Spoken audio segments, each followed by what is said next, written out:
नमस्कार विद्यार्थी मित्रांनो, स्वागत आहे तुमच्या आपल्या यूट्यूब चॅनलवर। राज्यसेवा परीक्षा आणि समाज कल्याण परीक्षेबाबत एक नवीन अपडेट आलेली आहे। ही अपडेट तुमच्यासाठी खूप जास्त महत्त्वपूर्ण आहे, म्हणून हा व्हिडिओ तुम्ही शेवटपर्यंत बघत राहा। तुम्हाला माहिती आहे की राज्यसेवा परीक्षा 25 तारखेला होणार आहे आणि समाज कल्याण परीक्षा 18 तारखेला होणार आहे।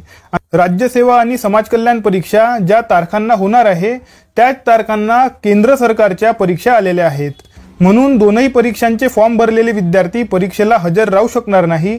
म्हणून विद्यार्थी मागणी करत होते की या परीक्षा पोस्टपोन करायला पाहिजेत। विविध राजकीय पक्षांचे नेते सुद्धा याबाबत कमेंट करत होते। कितीतरी टीचर लोक आणि विद्यार्थी संघटना सुद्धा परीक्षा पोस्टपोन व्हावी यासाठी प्रयत्न करत होते, परंतु याबाबत एक नवीन अपडेट आलेली आहे। ती अपडेट मी तुम्हाला वाचून दाखवून देतो। तर बघा विद्यार्थी मित्रांनो, याबाबत आयोगाला प्रश्न विचारण्यात येत होते की एकाच दिवशी दोन परीक्षा आल्याने एमपीएससीच्या परीक्षा समोर ढकलण्यात याव्यात, कारण केंद्रीय परीक्षा या समोर ढकलल्या जाऊ शकत नाही। केंद्रीय परीक्षा या नियोजित वेळेतच होत असतात। यावर आयोगाने काय सांगितलेले आहे बघा, तर आयोगाच्या सचिव डॉक्टर सुवर्णा खरात यांनी सांगितलेलं आहे की आयबीपीएसला या संदर्भात विचारणा करण्यात आलेली आहे। आम्ही त्यांच्या संपर्कात असून यावर काय तोडगा काढता येतो यावर विचार सुरू आहे। विद्यार्थ्यांच्या हिताला प्राधान्य आहे। ओके, तर अशा प्रकारचे कमेंट यांनी केलेले आहे। म्हणजेच आयबीपीएस जे आहे त्यांच्यासोबत संपर्कात असून त्यांच्यासोबत आम्ही चर्चा करून राहिलेलो आहोत असे यांनी सांगितलेले होते। कारण 25 तारखेला राज्यसेवा परीक्षा आहे आणि त्याच दिवशी आयबीपीएस क्लरिकलची सुद्धा परीक्षा होणार आहे। आणि यावरून कितीतरी लोक आयोगाला ट्रोल सुद्धा करत होते। सोशल मीडियावर विद्यार्थी आयोगाला ट्रोल करत होते की तुम्ही आयबीपीएसलाच वाकवण्याच्या तुम्ही चक्करमध्ये आहात। आयबीपीएसची परीक्षा समोर ढकलण्यात यावी आणि केंद्रीय परीक्षा एका राज्य शासनाच्या परीक्षेसाठी समोर ढकलण्यात यावी, अशा प्रकारचे विचार तुम्ही कसा काय करू शकता याबाबत विद्यार्थी ट्रोल करत होते। आणि त्यानंतर बघा, आता आयोगाचं एक प्रसिद्धीपत्रक आलेलं आहे। 16 ऑगस्ट 2024 आताच आलेला आहे बघा, थोड्या वेळा आधी आलेला आहे। ओके, तर इथे बघा यांनी सांगितलेलं आहे समाज कल्याण अधिकारी गट ब आणि महाराष्ट्र राजपत्रित नागरिक सेवा पूर्व परीक्षा 2024 साठी जे आहे हे आहे।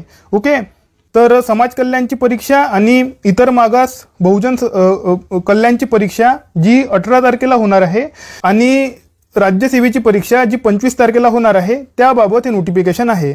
यामध्ये यांनी बघा काय सांगितलेलं आहे की महाराष्ट्र लोकसेवा आयोगाकडून समाज कल्याण अधिकारी गट ब व इतर मागास बहुजन कल्याण अधिकारी गट ब करिता संयुक्त चाळणी परीक्षेचे आयोजन दिनांक 18 ऑगस्ट 2024 रोजी, तसेच महाराष्ट्र राजपत्रित नागरी सेवा संयुक्त पूर्व परीक्षा 2024 या परीक्षेचे आयोजन दिनांक 25 ऑगस्ट 2025 रोजी करण्यात आलेले असल्याचे यापूर्वी जाहीर करण्यात आलेले आहे। या अनुषंगाने महाराष्ट्र लोकसेवा आयोगाकडून स्पष्ट करण्यात येते की नियोजित परीक्षा प्रसिद्ध केलेल्या दिनांकास म्हणजेच अनुक्रमे 18 ऑगस्ट 2024 आणि 25 ऑगस्ट 2024 रोजी घेण्यात येतील याची उमेदवारांनी नोंद घ्यावी। म्हणजेच बघा, यांनी परीक्षा पोस्टपोन करण्यास नकार दिलेला आहे। ओके, परीक्षा पोस्टपोन होणार नाही असे यांनी प्रसिद्धीपत्रक काढून सांगितलेले आहे। थोड्या वेळा आधीच यांनी प्रसिद्धीपत्रक काढलेले आहे। म्हणजेच बघा, तुमच्या परीक्षा नियोजित वेळेतच होणार हे तुम्ही मानून चालू शकता।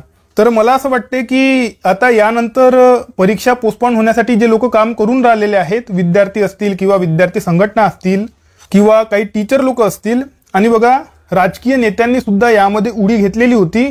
राजकीय नेते सुद्धा याबाबत कमेंट्स करत होते। तर मला असं वाटते की म्हणूनच आयोगाने नोटिफिकेशन काढलेलं असेल की परीक्षा पोस्टपोन होणार नाही, परीक्षा वेळेवरच होणार। याबाबत यांनी हे जे आहे प्रसिद्धीपत्रक काढलेलं आहे। आता यानंतर परीक्षा पोस्टपोन होणार की नाही असा विचार न करता दोनपैकी कोणतीही एक परीक्षा निवडण्याकरिता तुम्ही तयार राहायला पाहिजे। मला माहिती आहे की विद्यार्थ्यांचं जे आहे नुकसान होणार आहे। ज्या विद्यार्थ्यांनी 2 फॉर्म भरलेले आहेत त्यांचे नुकसान होणार आहे, परंतु परीक्षा पोस्टपोन होण्याचे चान्सेस आता कमी आहेत। मी असं म्हणणार नाही की परीक्षा पोस्टपोन होणार नाही, परीक्षा आताही पोस्टपोन होऊ शकते। ओके, या आधी सुद्धा असं झालेलं आहे की परीक्षा 1 दिवसाआधी किंवा 2 दिवसाआधी सुद्धा पोस्टपोन झालेली आहे, असं झालेलं आहे. परंतु बघा सद्य परिस्थितीमध्ये चान्सेस कमी आहेत, होऊ शकते नाही होऊ शकत हे आपण आता सांगू शकत नाही. परंतु तुम्ही 25 ऑगस्ट मानूनच तुम्ही राज्यसेवेचा अभ्यास करा. आणि समाज कल्याण विभाग जे आहे विद्यार्थी त्यांची परीक्षा परवा आहे, 18 तारखेला आहे. हा व्हिडिओ प्रसिद्ध होऊन राहिलेला आहे 16 तारखेला आणि त्यांची परीक्षा 18 तारखेला होणार आहे. ओके, तर समाज कल्याणची परीक्षा पोस्टपोन होण्याचे चान्सेस एकदम खूपच कमी आहे. परीक्षा पोस्टपोन होणार नाही असं मानून तुम्ही चालू शकता. राज्यसेवा परीक्षा पोस्टपोन होण्याचे थोडेसे चान्सेस जे आहे नेहमी असतात. ओके, कारण मागणी जे आहे ते शेवटपर्यंत लोक करणार आहेत, म्हणून काही प्रमाणात तरी बघा राज्यसेवा परीक्षा पोस्टपोन होण्याचे चान्सेस राहतील. तरी सुद्धा 90% तुमचे परीक्षा होण्याचे चान्सेस आहेत. ओके, 25 ऑगस्टला. म्हणून तुम्ही आता जे आहे परीक्षा पोस्टपोन होणार की नाही याचा विचार न करता ज्या परीक्षेसाठी तुम्ही जास्तीत जास्त अभ्यास केलेला असेल त्या परीक्षेचा तुम्ही बघा आता तुम्ही त्या परीक्षेला तुम्ही जायला पाहिजे. परंतु बघा तुमचे पैसे मात्र वेस्ट होणार आहे. ओके, ज्यांनी फीस भरलेली असेल, कारण ज्यांनी फीस भरलेली आहे त्यांची फीज मात्र जी आहे ती वेस्ट होणार आहे. ओके, तर बघा विद्यार्थी मित्रांनो, महत्त्वपूर्ण अपडेट आहे म्हणून मी हे अपडेट तुमच्यापर्यंत पोहोचवलेली आहे. तुमच्या मनामध्ये आणखी काही प्रश्न असतील तर तुम्ही ते मला कमेंट सेक्शनमध्ये विचारू शकता. आपल्या टेलिग्राम चॅनलची लिंक मी तुम्हाला डिस्क्रिप्शन बॉक्समध्ये दिलेली आहे. त्या लिंकवर क्लिक करून तुम्ही आपलं टेलिग्राम चॅनल जॉईन करू शकता. आता आपण भेटूया आपल्या पुढच्या व्हिडिओमध्ये. तोपर्यंत अभ्यास करत राहा. या व्हिडिओला लाईक करा, चॅनलला सबस्क्राईब करा आणि बेल आयकॉन प्रेस करून टाका. धन्यवाद.